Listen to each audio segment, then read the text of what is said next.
Okay, we're underway. I'd like to welcome you to this regular meeting of the Helotes City Council. It's March 24th, 2016, and it is 7 p.m. Before we get started on our agenda tonight, I would like to ask everyone if you have a cell phone or other electronic communication device that you please turn it to off, silent, or vibrate. And we appreciate your cooperation with that. Starting off the agenda, we'll have the invocation tonight by Ed Villanueva, and then we'll have the Pledge of Allegiance to the American and Texas flag. So if you would please stand for the invocation and pledges. Dear Father, we thank you for everyone gathered here this evening. Thank you for knowing each of us by name and have caused us to walk with you. As we proceed into this meeting, we ask that you guide us and affirm decisions made on behalf of our fellow citizens. We pray that your guidance fill our hearts with inspiration, fill our conversations with your grace and truth, and fill this meeting with your presence. We ask this for your glory and praise. Amen. Amen. I pledge allegiance to the flag of the United States of America and to the republic for which it stands, one nation, under God, indivisible, with liberty and justice for all. Honor the Texas flag. I pledge allegiance to thee, Texas, one state, under God, one and indivisible.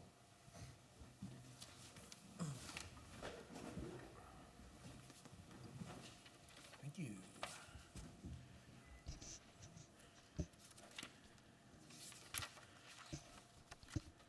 Okay, next up is our citizens to be heard, and we do have one individual that signed up. Kathy, is it Yacino? Yes.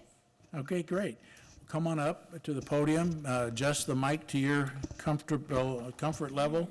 Please state your name, your address, and then you have 3 minutes from the time you finish your name and address to get your points across. Give me a time's up.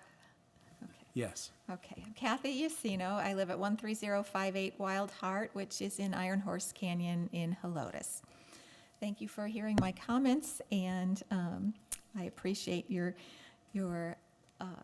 perhaps attempt to address some of those later on in the meeting, because I understand you're not able to answer questions now.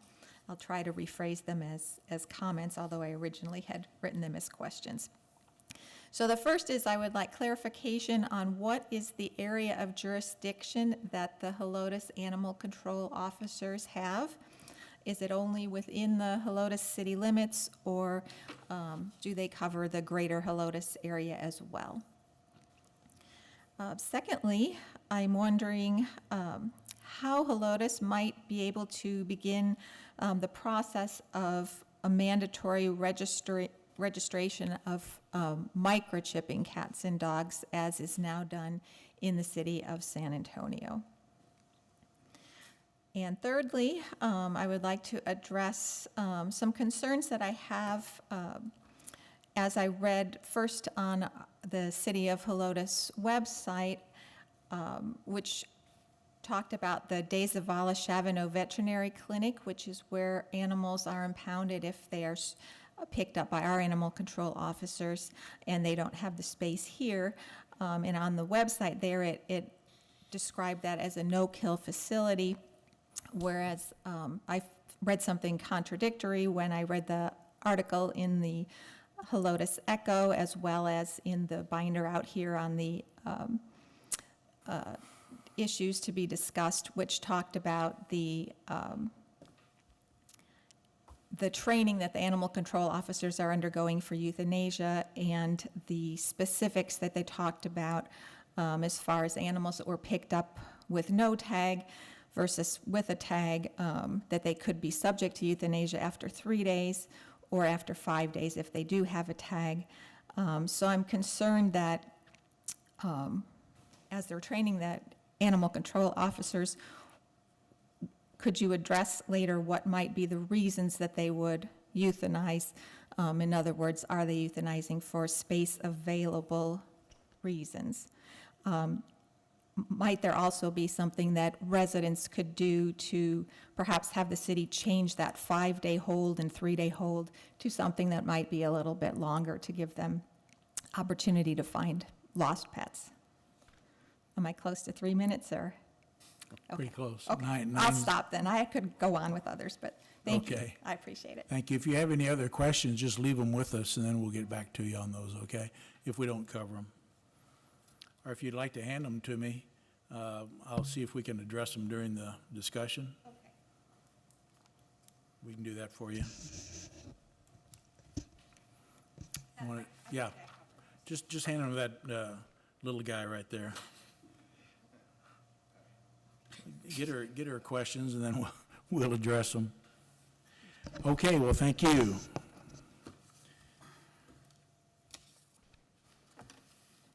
Next up on our agenda is our consent agenda. And tonight we have two items, approval of the regular meeting minutes from March 10th, and then our financial report for this session. And so I would ask council if there are any questions on the minutes. I think there'll be some discussion. So let's go ahead and take care of that as a consent item rather than pulling it. If we can get that discussion done on the logos fairly quickly, otherwise we'll pull it. You saw the notes that are highlighted on the dais are my recollection of the way it was presented to Ken Dempsey. And so if you have any changes or disagreements with what I proposed there, this is the time to discuss it. I You wanna- have a couple. I do recall not saying that they shouldn't have logos. I just said that they need to be uniform in some way Okay. in color. So I would take "or logos" off that third one. Okay. The other thing that kind of bothers me about, and I don't remember, since all the businesses are not there yet, it says here, the original submittal must include the spaces allocated on the wall fence for each business name, the font size and style, and the material to be used for the lettering. But since all of the businesses are not there yet, I don't see how that's going to affect new businesses coming in. What we were trying to do or accomplish at that point was just have some basis or baseline for the staff to be able to make the judgments as each sign is submitted to be put up. So the intent that I had in talking to Ken at the meeting was that we would pre-approve the font style and size and the size of the sign, and he agreed to that, and I thought he agreed also to logos and colors, but I don't know for sure. So that was the intent. And original submittal, I'm referring back to the first bullet point, when he submits his plans and details on the fence and specifications, that's when he would also submit what he has in mind for the type of lettering and everything for each one of those signs. Okay, Does that help you? yeah. So is everything else okay except for striking out or logo or and logos? Well, I guess that third one really bothers me a little bit because it says it must include the spaces allocated on the wall fence for each business name. I'm not even sure what that means. I mean, the size or like Yeah, in other 2 words, by he's going to have 2? 21 businesses in there eventually, maybe more because he has 21 buildings. And we just want to be sure. I look at this as a wayfinding thing, where it's just the sign for the for the business saying, hey, it's inside here. Right. Because it's going to look like a compound with that fence anyway. Right. Once they're inside, then they're going to see the logos and the brightly colored signs and everything. But this is just like those wooden signs out there with the arrows. It's just to say, yeah, you're in the right place, park and come on inside, and you're going to find Rosie's Barber Shop or the Broken Mug. Well, then that brings back, maybe we should leave "or logos" on that fourth one, because the idea of having 21 different logos Yeah. on there is going to be really unattractive. Well, that's the on the discussion wall. I remembered was you Yeah. wanted it to fit in with Old Town. Right. You wanted it to be uniform Yeah. and And I- everything. and And as so I- if we start, logos are going to be brightly colored, I'll tell Right. you. Yeah. So my thinking when I explained it to Ken was that's a wayfinding way to let people know the business is in there. And once they're in there, they will see the business as individual sign. Well, in that case, if that's the explanation, I would instead just go back and leave it the way this revision is, or this amendment. And the term original submittal might be a little confusing, so let's just toss that third bullet point, Grace, in with the first bullet point and strike out original and just put the submittal must include. So the third bullet point will go into the first bullet point, okay? That's a good idea. Anything else from anybody? No. Okay, with that settled then, those changes will be included in the minutes upon their approval. So if there are no questions about the other item, I would entertain a motion and a second to approve consent agenda items 3 and 4. Mr. Mayor, I move that we approve consent agenda items 3 and 4. We have a motion from Fredericks. Do we have a second? Second.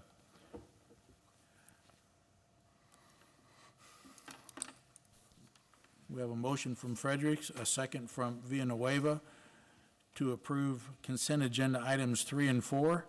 All in favor, say aye. Aye. Opposed, say no. Motion carries. Consent agenda items 3 and 4 are hereby approved. That takes us to item number 5 on our agenda. And this is not written as a discussion and action item, however, it is asking for approval. And the reason for that is it was originally a consent item, and we decided to pull it down to an individual item to figuring there'd be some discussion on it. And so for that reason, we don't have the exact terminology, but I would need a motion and a second to open this for discussion and action to approve, if that is your decision.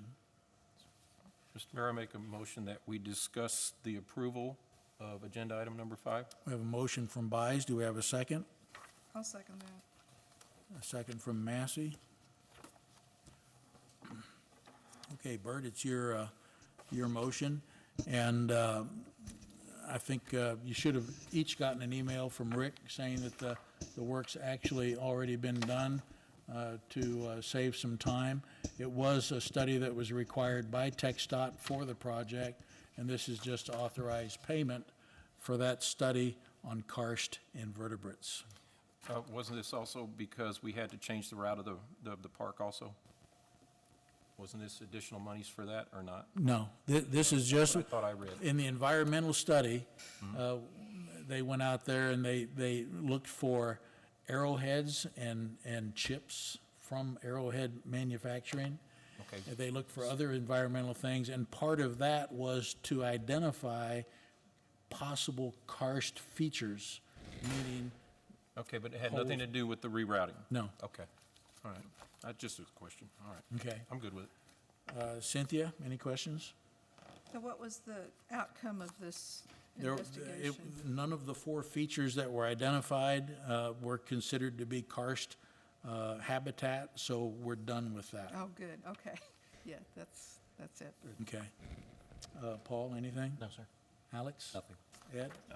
Okay.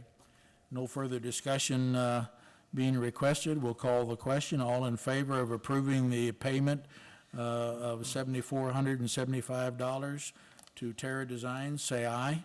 Aye. Opposed, say no. Motion carries. Item number 6 is a resolution approving a public purpose funding contract with San Antonio Humane Society for animal control, shelter, and adoption services for the city's animal control department.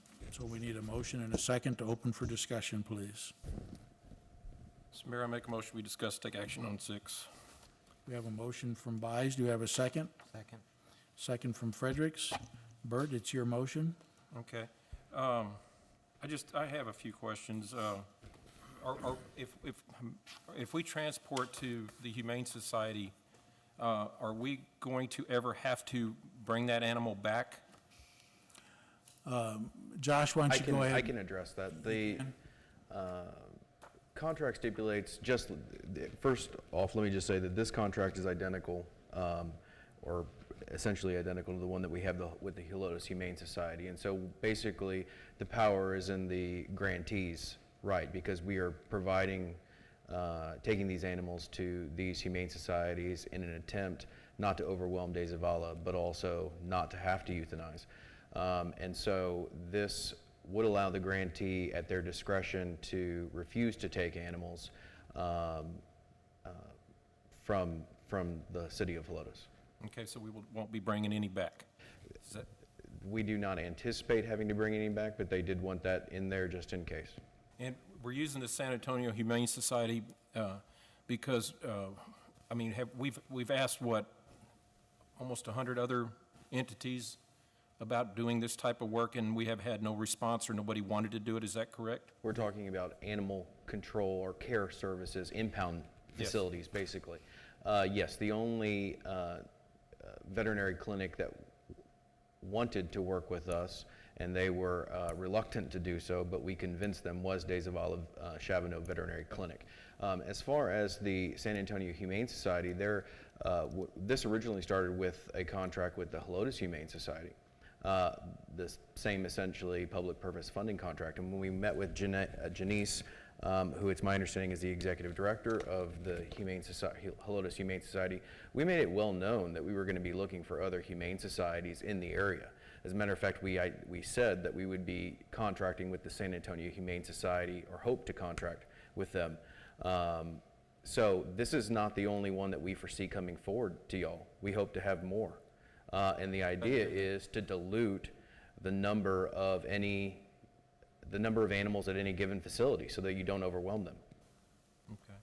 And I just had one more question, just for my information.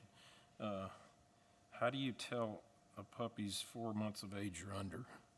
They don't have a birthday. I mean, you just kind of guess, and then, Now, that would be a question I would have to defer to Josh to, which he would probably have to defer to our city veterinarian. well, I know you have, like an age limit there. It's just a good educated guess, I guess. Is that it? Okay. That's all. That or birth certificate, if you Yeah, can well, I find that. know they don't have a birth certificate, but anyway.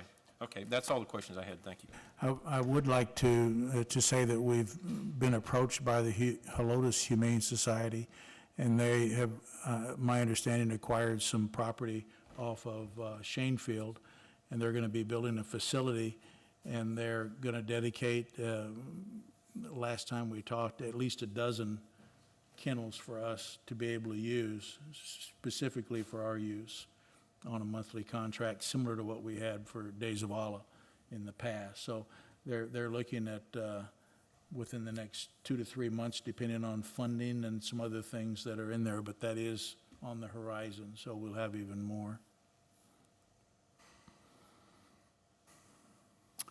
Okay, it's, Paul, you're second. You have any questions? So one other question I have is so what is the priority? So if we pick up a stray, if we have room here, we'll bring it here.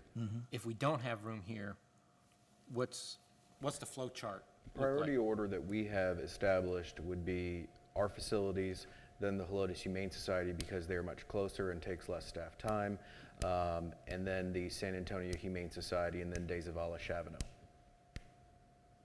Okay. And if the dog is injured or the animal is injured, would that go to the veterinary clinic? I guess depending on how injured it is, if you find it injured? If an animal's injured in any way, we're going to take it to Days of Allah because the liability is on the city for that animal's life, essentially.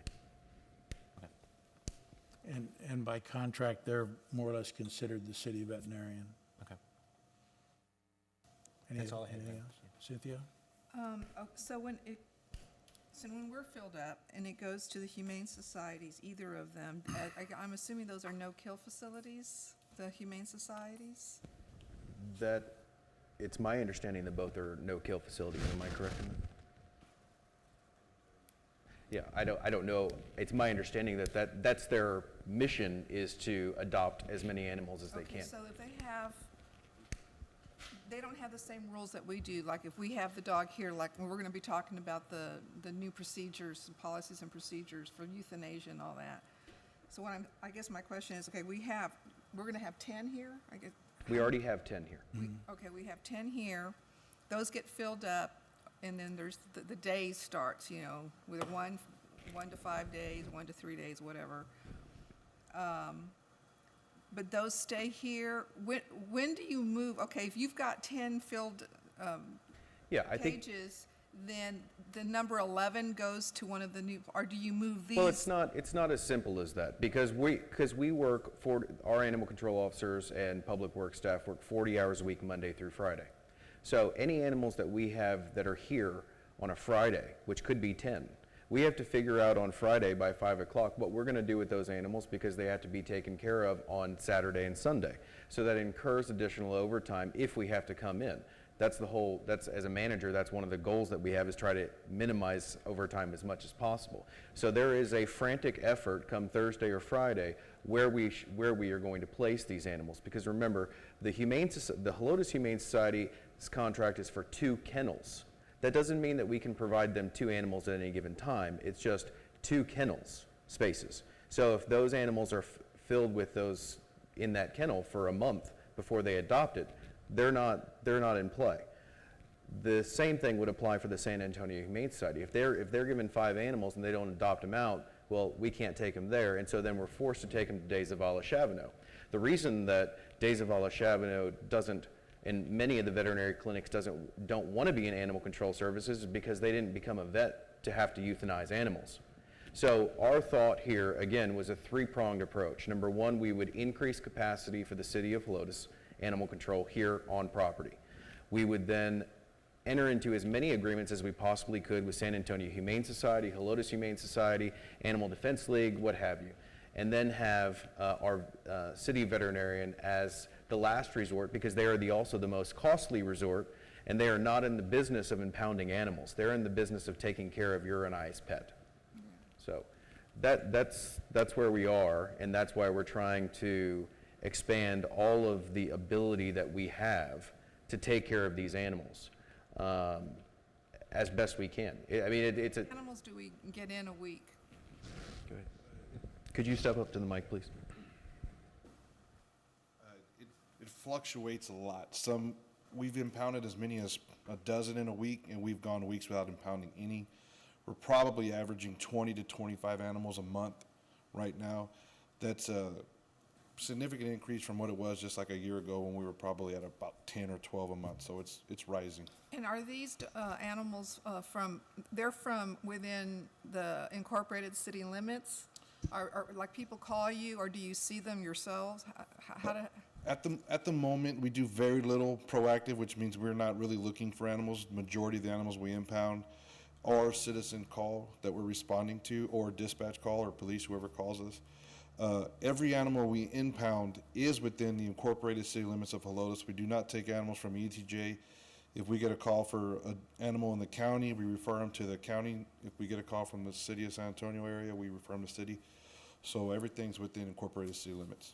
And how effective have we been in getting the word out? And how many of the dogs go back to an owner, or do you place somewhere? If you don't find the owner, do you place them with some new person? We're very successful. I think your question is how many animals are we not allowing to live? I don't know. How many animals are we euthanizing? Josh, if you would, just as a refresher, explain when you pick up a dog, that we do have the machine to check for chips, and that's what you do. And you locate quite a few of the owners. And they come down, just to go through that process, and also the mug shots that we put on the website, that kind of stuff. Yeah, so every animal that comes in, as our standard operating procedure, he's immediately checked for signs of ownership, tag, collar. Sometimes even higher end animals have tattoos, where there's online databases and pet watch places where you can call in and turn in the numbers. So that's the first thing we always do.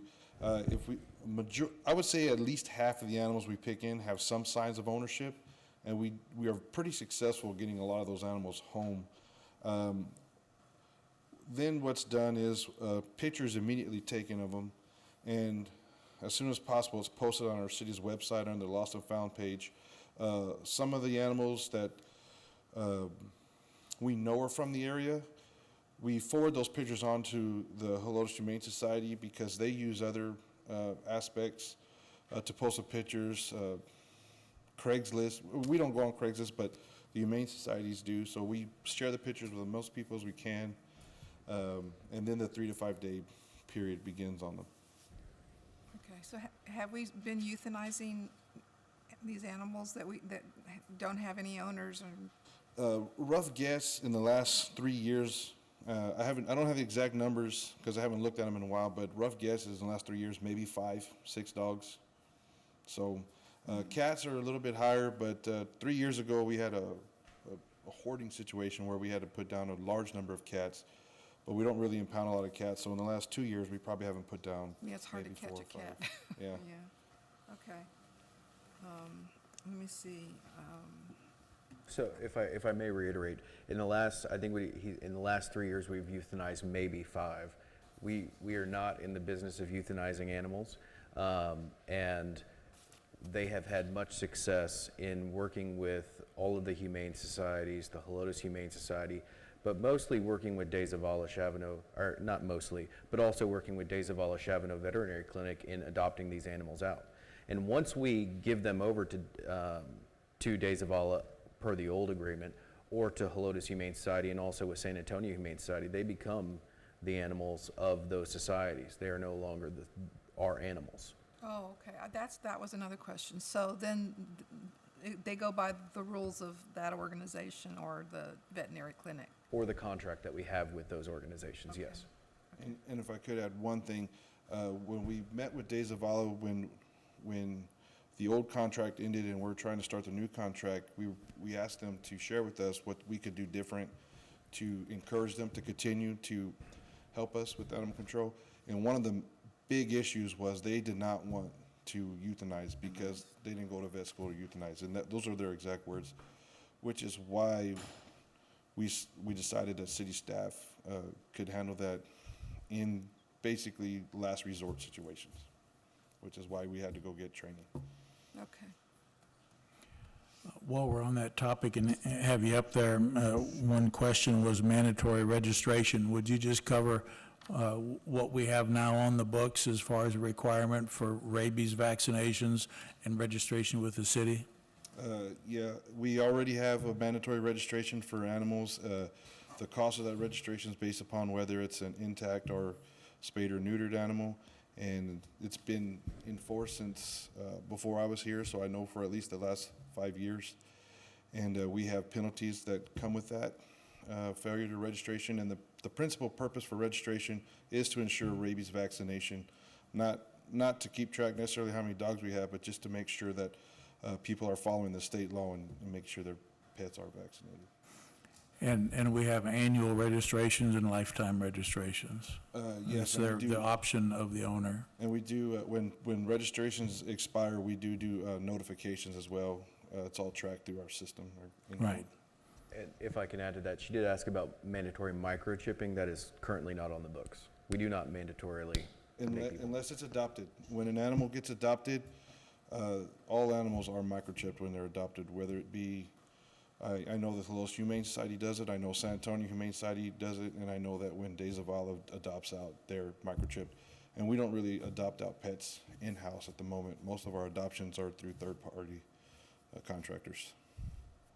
Okay. And I know we can require rabies vaccination. I'm not so sure that we could, by law, require microchipping, but we can look into that. Okay, is that all you have, Cynthia? Yeah. Ed? Nothing? Alex? Yes, thank you, Mr. Mayor. I have a number of questions, one, some of which have already been answered as far as the territory is concerned and the cost. And with regard to the cost, and I know really we're looking at contracts with various entities, so it doesn't really matter as far as the money that the city is expending, whether or not it goes to the Days of Allah Chavano or Helotes Humane Society or San Antonio Humane Society, right? The dollar is still the same. It's a No. matter of, no, it's not the same. No, Okay. the San Is that Antonio. part of our priority list then, is to, It isn't. San Antonio Humane Society via this contract would be cheaper than the Helotes Humane Society. And the Days of Allah Chavano is going to be considerably more expensive, which is why they're at the bottom of the list, than any other humane society that we have, or even housing them internally. The issue then becomes, though, having staffing and having overtime on Saturdays and Sundays for us to keep them here. So we typically, like I said, will have to shift them to other agencies. So we would actually go with the Helotes Humane Society over the others, even though they're more expensive, and that's by design for other reasons. Well, it's really by design because, number one, we're trying to support local businesses and organizations, but number two, it's also much closer for staff to take an animal there and get back to other duties than to go to De Zavala or San Antonio Humane Society. Because San Antonio is located at Fredericksburg Road and Loop 410, so it's a pretty good trek over there. The next question I had was with regard to the changes that are apparently pending for the Helotes Humane Society, and that is with the additional things. And so, in theory, if we go with this contract, but then other resources become available with the Helotes Humane Society that are better for us, then we don't have to actually fulfill this with them, right? This is more of a last choice if we can't get them either in-house or with the Helotes Humane Society. And we're not going to start there, as you've told me, the priorities. So this is sort of a backup system, correct? All of this Yes. is, all of these contracts are backups. Which- And we are not required to Yeah. take animals Yeah, to we're not Helotes ob- Humane or San Antonio Humane Society by these contracts. It just allows us to do so legally. Okay. And the final question I have, because I know there's been some concern about this, and I guess this is more almost rhetorical. If we say no, we've only limited ourselves and our resources on what we can do, right? That is correct. Okay. Thank you. Bert, any follow-up? No. Paul? The only question I had was, how many man-hours does it take from pickup of animal to placement of animal? I know travel time is going to be a little different for the different facilities, but on average, how many man-hours does it take to impound a dog, picture, and get a picture upload to the internet and all that? It's a large open-ended question. We never have actually really tracked that, but sometimes, if best case scenario, you get an animal control call, you can wipe away 45 minutes to an hour to get it booked in the cell, that kind of stuff. A lot of times, these dogs don't want to be they don't want to be caught. So we've spent multiple trips day after day sometimes trying to catch animals. So I really wouldn't be able to tell you the average. I would tell you it fluctuates a lot, and sometimes it's fast and sometimes it takes a long time. It also depends on the health of the animal that they're collecting. If it's an animal that's been hit by a vehicle but still alive, I mean, it's going to take considerably more time. Then they have to take it back to De Zavala, Chavano, and Dustin is the main animal control officer. He can speak to that if you would like. But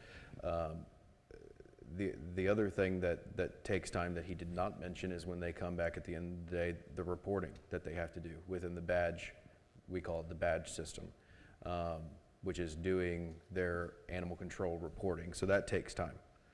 So it's not just a 20-minute thing where they go pick up an animal and throw it into a cell. It's much more complicated than that. I know a lot of people think it's not that complicated, but when you're dealing with animals and the scrutiny that the public can look at you with when you're dealing with animals, it takes more time to do a good job, for sure. That was the intent of my question, is this can be quite time-consuming. Yes. So best case, assuming that the dog you're going there for is happy to see you and is not hard to catch, by the time you get it, put it in the truck, bring it back here, mugshot it, get all that stuff done, check for the chip, you're saying typically 45 minutes to an hour, maybe an hour and a half? Yeah, and then that would increase if you're going to house the animal in-house, because you have to walk them twice a day and feed and water them, and Right. that'll add another hour or so. But just a response call. Just processing. Sure. Yeah, okay. And also, just to elaborate a little bit, that we're not just talking catching dogs and cats. We're talking about taking raccoons out of dumpsters, animals that have been trapped by citizens that we assist with, carcasses on or beside the road, snakes, goats, horses, everything. You guys take care of all of that stuff. So it's a lot on the plate for what you have. We've been called for all kinds of animals, things you wouldn't even expect, so it's pretty Well, interesting. I have to say Josh is a big guy, but he doesn't deal with snakes, so. That's what I got him for. And I will say for those other types of animals, we have the same type contract, but with the Wildlife Rehabilitation Center. Right. And for trapped animals such as coons, possum, all that, we have release areas that are approved by the state, that we go out and release animals into the wild. Okay? So the point is, there's a lot more to animal control than just dogs and cats. Yeah, okay. Okay, did you have anything else? No, that's, thank you. Cynthia, anything? This that we're discussing is for a resolution, and the other two that we're going to be discussing are for ordinances. Why a resolution rather than, I'm laughing because I asked Rick the same question. He has a very good answer for that. So Rick, would you answer this question, please? It's just the way we've always done it. It's the way we've always done it. Really and truthfully, the ordinance for number 8 has to be via ordinance because you're changing an actual part of the code book. 6 or 7 can be done through resolution or ordinance. We've typically done public purpose funding contracts through resolutions, and we've occasionally done contracts or agreements with private companies through ordinance or resolution. It really doesn't matter. So it was just, the short answer is that's just the way we've always titled them. they mean kind of the same thing? That is correct. Yeah. We could, on the next one, change it from an ordinance to a resolution without doing much other than changing the heading. So we could make them both resolutions, because as I pointed out to Rick, we're not really establishing a law by doing this. It should be more or less by resolution. Yeah, that's kind of how I feel. That way it won't show up in our code of ordinances. Yeah, So we'll do that we'll address that on the next one, but this one is a resolution. okay. Anything else? No. Ed, anything? No. Alex? Okay. No other questions or discussion being requested? We'll call the question. All in favor of approving item number 6, that is the resolution to allow us to use San Antonio Humane Society, say aye. Aye. Opposed, say no. Okay, that motion is approved. That takes us to number 7. If we can have a motion and a second, please. Mr. Mayor, I make a motion that we discuss and take action on an ordinance for the agreement between Days of Violet Chavano Veterinary Clinic, item number 7. Okay, we have a motion. We have a second. I'll second. Okay, we have a motion from Fredericks, a second from Massey. So, Paul, it's your motion. You're up first. I'm in favor of the contract. That's all I can say at that point in time. That's it? That's it. Cynthia? I would just suggest that we change it from an ordinance to a Yeah. resolution.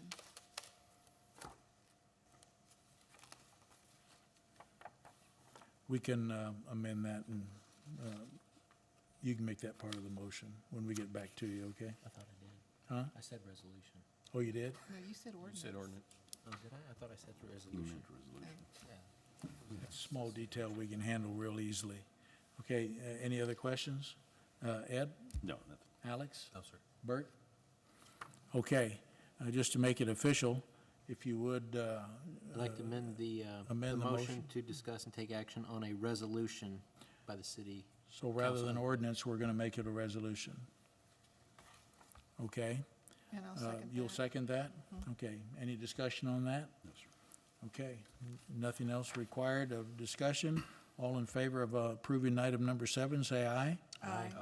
Opposed, say no. Motion is approved. Item number 8, discussion and action on ordinance of the city council for deleting section 14.6 from our code of ordinances. So if we can have a motion and a second, please. Mayor, I make a motion we discuss agenda item 8 and take action. We have a motion from Baez. Do we have a second? Second. That was you, Ed? Yes.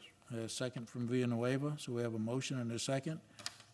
Ed, or Bert, you're up. Okay. Could you kind of school me on why we're taking this out, please? Because we're still using, aren't we still using the bite sticks?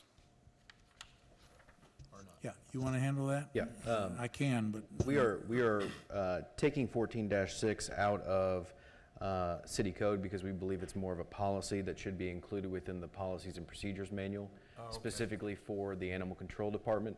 So what item number 8 does is it deletes it from code, and then we add it verbatim into personnel Number 9? policies. Okay. it's so that if we ever make any changes, we can do it just as policy. It's much like the PD has policies for tasers and stuff, so it's just a simpler way to do it rather than by ordinance. Okay, the light bulb came on. Okay. Anything else? No. Ed? No, I don't have anything. I got that clarification from Rick earlier. Thank you. Okay, Alex? The only question that I would have is with regard to euthanasia, and under what circumstances our procedure, if we end up going with instead of an ordinance, would permit that, and if we have particular guidelines associated with that. Are there, in this proposed procedure, specific guidelines under which time that would be, Are you, as opposed to that's getting gonna- them to a veterinary?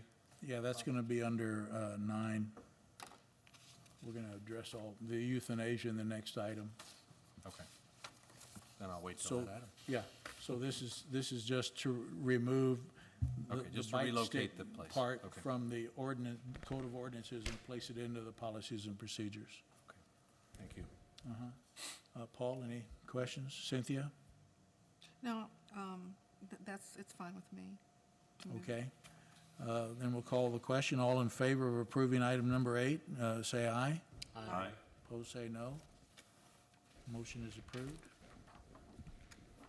Okay, that takes us to item number 9, which is adding the euthanasia to our policies and procedures also. And you should have the pretty good description in your background material, but we'll be glad to discuss it. So if we can have a motion and a second, please. A motion? I'll make a motion, we discuss and take action on number 9. We have a motion from Baez. Do we have a second? Second. Second from Fredericks.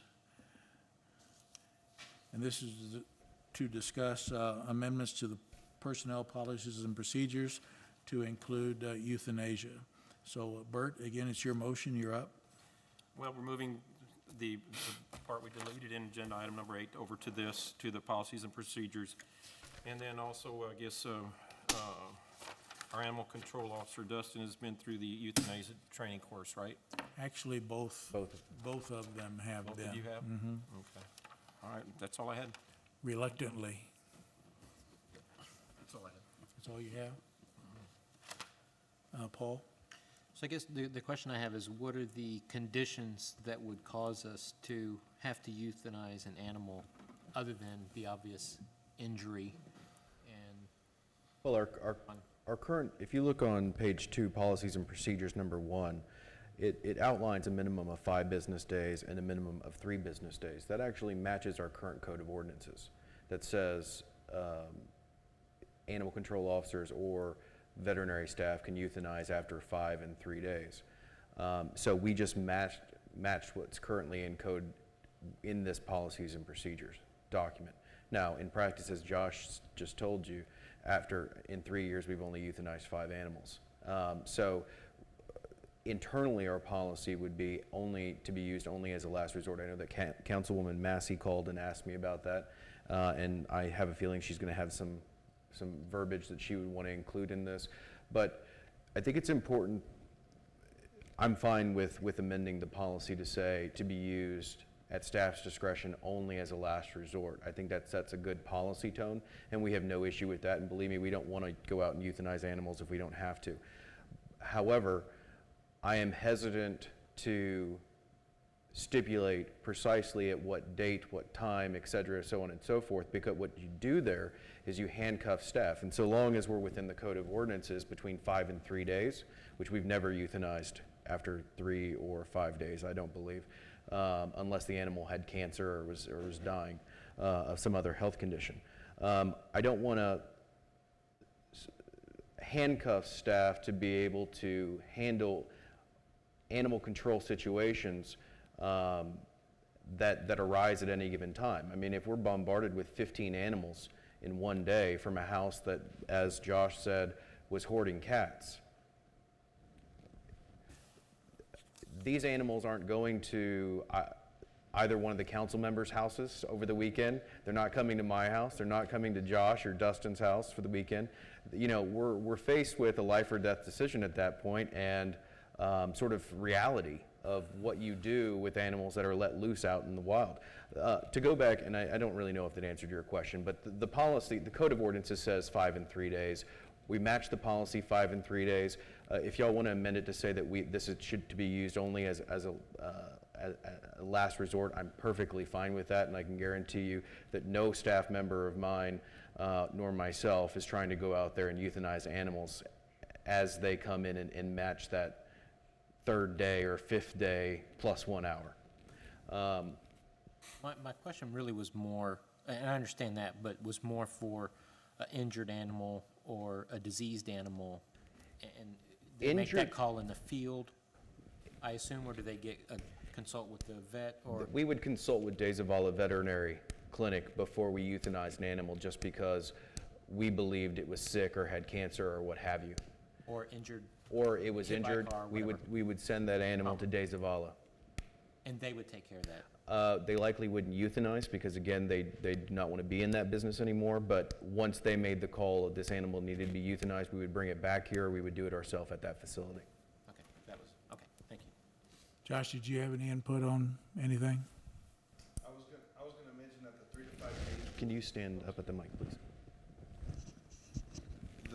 The 3 to 5 days rule is not a number we made up. That's the state requirement. So that's what that's all based Yeah. upon. We didn't go more or less. Right, We went- and it does say a minimum of, and like Rick was saying, we're not here with a dripping needle waiting for that clock to tick.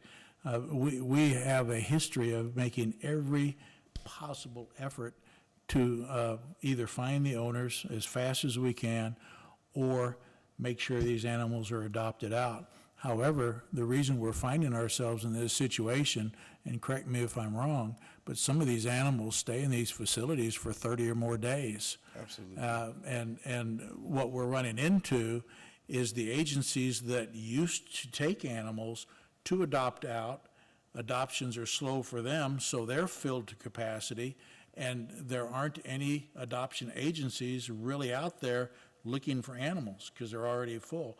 So at some point, there may have to be a call if we've had an animal for 20, 30, 40 days and no prospect of adoption, what are we going to do? And so that's where this would probably come into effect. But we do every possible thing we can to make sure these animals get somewhere breathing. And this is the reason that we almost lost De Zavala Chavano Veterinary Clinic from even wanting to contract with us.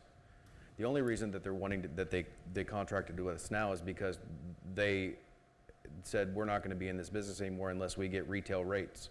So that fee schedule that was included in that contract is retail rates, which is now why De Zavala is at the bottom of where we want to send these animals, because it's any of you that have animals that go to the vet, you know every time you go it's $500. Well, our bills to De Zavala have gone up dramatically because it's at that level, but you have to house them somewhere to comply with the 3 and 5 day at a minimum. So. And he's right, our invoices have gone up considerably from what was $1,000 a month to a lot more than that on some months, because these animals are staying so many days. Okay, where'd we leave off? Cynthia, were you? Yeah, so this animal control standard operating procedure, this is the only thing that we have talking about the animals. And it's just straightforward stuff, use of use of force is 5.1, policies and procedures of the use of force, and then 5.2 is the euthanasia. So there's actually no, what we've been talking about, doing this only as like a mission statement of the city of Helotes, how we view, you know, the animals, caretaking of these animals, and how, you know, there's nothing like that. This is all we have, right? So I guess that was the thing that kind of bothered me. It's just very straightforward, and notwithstanding the fact that we do have all these agreements and everything with all these, and you're saying, because there is no policy that says you have to send it over to the Humane Society or to any of these, right? It's just. It's at staff discretion. It's at staff discretion. Well, and also at space availability. If they don't have vacancies, we can't take them there. And so that's why it's kind of for lack of a better way to put it, an animal shuffle, especially at the end of the week. You know, we have to look at what options we have, and so far, that's all we can work with. Yeah, Until we find I more guess- facilities. And I guess most of our other standard operating procedures don't have mission statements. They are just written down this way. Yeah, the reason, let me clarify, the reason that we want this as a matter of policy is because, number one, we wanted y'all to recognize that we may have to euthanize animals internally. But two, from a liability standpoint, a legal standpoint, we have to provide direction to staff on how they euthanize animals. They have to be certified.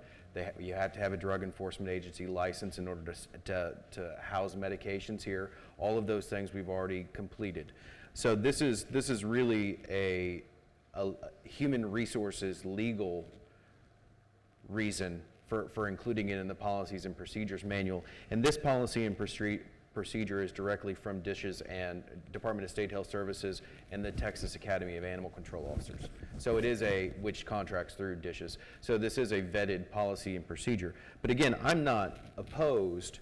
I actually would be okay with support if you wanted to include sort of a general statement in there that euthanasia is to be used only as a last resort. I don't think any one of us would disagree with that statement. I just would feel more comfortable about that. But I didn't take into account also the word minimum, 5 business days, and a minimum of 3 business days. So you have latitude there as well. Sure. So that helps me with this. So I'm okay with that. Okay. Ed? I have no. Alex? Thank you, Mr. Mayor. I think, like others, I'm real concerned about the possibility of having a healthy animal put down because nobody wants it. That's where my concern with this whole idea is, and, you know, and if nobody wants it, not even the Humane Societies, because they don't have space for it, then they turn around and some of the other contracts basically say, no, we don't have room, you take it back. It's your problem, not ours. They're professing to be a no-kill facility, but then they're basically turning it back to us so that we would have to be. That's the heartburn I have with the whole way this is working, and it seems to me that I know we're not an adoption agency. We don't have that capacity and facility, and so it seems like we're the one caught in a hard place here, between having an animal that nobody wants, they don't want to take it, and they don't want to put it down, but then they would want us to do it because they don't have space to take it. And maybe, I guess that's why if we can do as you have encouraged us earlier, and we did, to expand the number of places that we can place them, then the less likely this will ever come into play. And so I'm still struggling with it. That's more of a comment than a question or anything. Thank you. Well, you might remember back to 2007, 2008, just about every animal that was picked up at a certain point, we had one facility that was taking care of those animals, and quite a few were being put down. And we were constantly trying to change that, and we were very successful. We didn't have the volume of animals that we have now being picked up, so that's why it's just becoming multiple agencies we're having to deal with. Our goal is still not to put any dogs down, and cats, I guess, if we can keep from it. But, you have to have the ability to control a situation, and this is the best we've come up with right now, but we're continuing to search for more facilities, if that helps at all. In fact, well, I see James here. James, I got to ask you, are you all making any headway on your facility out there? Okay, so there's light at the end of the tunnel that will have considerably more kennels just down on Shanefield Road with the Humane Society, so that's going to help a whole lot. Any other, it was, Bert, it was your motion? Anything else? I know this is a bit off topic, but if we catch an animal and it's returned to the owner, and we've had to house them at one of these facilities, do we get reimbursement for the cost of this and a fine? Yes. Or Yes. Okay, so there is some reimbursement if the dog is returned to the owner? Yes. Not necessarily a fine, but we do have repeat offenders. And what do y'all give somebody 2 or 3 times a warning? And then after that, maybe we'll give them a citation? How's that work? Yeah, when we locate the owners of dogs that get out, we always give them a warning first, and sometimes it goes to 2 or 3 warnings, just out of courtesy. And then after that, you have impoundments and progressive impoundments as it goes up every time The fee? the fee goes up, the impoundment fee goes up every time you pick up the same dog. And then a lot of times we use this opportunity to basically get the animals registered as well, which there's a price accompanied with that. And then if it goes 2 or 3 impoundments in, then we have the ability to issue citations, which gets really expensive, but we don't do that a whole lot, just a few a year. Well, while you're there, just let the council and the folks in the room know how an adoption works out of one of these facilities. As you explained it to me, we're responsible, we generally split the cost. Explain how the fee usually works, even when we have an animal at one of these facilities that does get adopted, how the adoption fees work. According to state law, in order to adopt animals out, certain things have to be done. They have to be spayed or neutered. They have to be vaccinated. They're pushing towards most adoption agencies requiring microchipping. So there's fees along with all that. Then there's also certain health checks that they do, heartworms and things like that. And then also, as far down as bathing and washing and getting them ready to be presented to somebody, and there's fees associated with all that. And how is that fee taken care of as far as us, the facility, and the people adopting the animal? The people adopting the animal, each agency has different adoption fees that they charge to who they're adopting it to. Then they have fees that they charge us, and I don't know how they all correlate to each other. We don't have an adoption fee because we don't adopt. So the only fees we got are housing, and then once it goes to an agency, it's up to them to collect their fees back. So on some of these animals that have been in a facility for quite a number of days, if they are adopted, it can cost us $500 to $1,000 or more just to have that animal adopted. Correct. The adopting parents pay some of the fees, but we pay the majority of it. We pay a large Well, I portion. think we need to be clear, though, that we're talking about De Zavala Chavano Veterinary Clinic at that point, where it can cost us thousands of dollars for one animal. Right. When we provide an animal to the Humane Society, either Humane Society, we pay them a flat fee, and then they take on the burden of having to adopt those animals out. Right, okay. But as far as Chavano and those kinds of facilities, it does cost considerably more, which is another reason we're trying to work with humane societies. Okay? Thanks, Josh. Any other questions from anybody? Then we're looking to take a vote on the approval of adding to the Policies and Procedures Manual in the way of Appendix 5, Animal Control Standard Operating Procedures. A yes vote would be to approve as presented, so all in favor, say aye. Aye. Opposed, say no. Motion carries, and item 9 is approved. Mr. Mayor, could I ask a question? Sure. You said as presented, I know that Councilmember Massey indicated that the wish to include the as a last resort part. Did that get there or not? No. No, because the word minimum was in there, and Okay. I just And- wanted to clarify that and then kind of quickly. me, The difficulty I see is who's going to determine last resort? Right, And yeah, And how are you going to possibly tell staff, well, is a last resort? Because your last resort might be something different than their last I resort. was thinking of that, that's why I decided that the word minimum was fine. Okay. Leave it up to the people who have to deal with it. Everybody good on everything then? Okay, that brings us to the end of our agenda. So if there are no objections to adjourning the meeting, we will adjourn. And the time is 8 o'clock.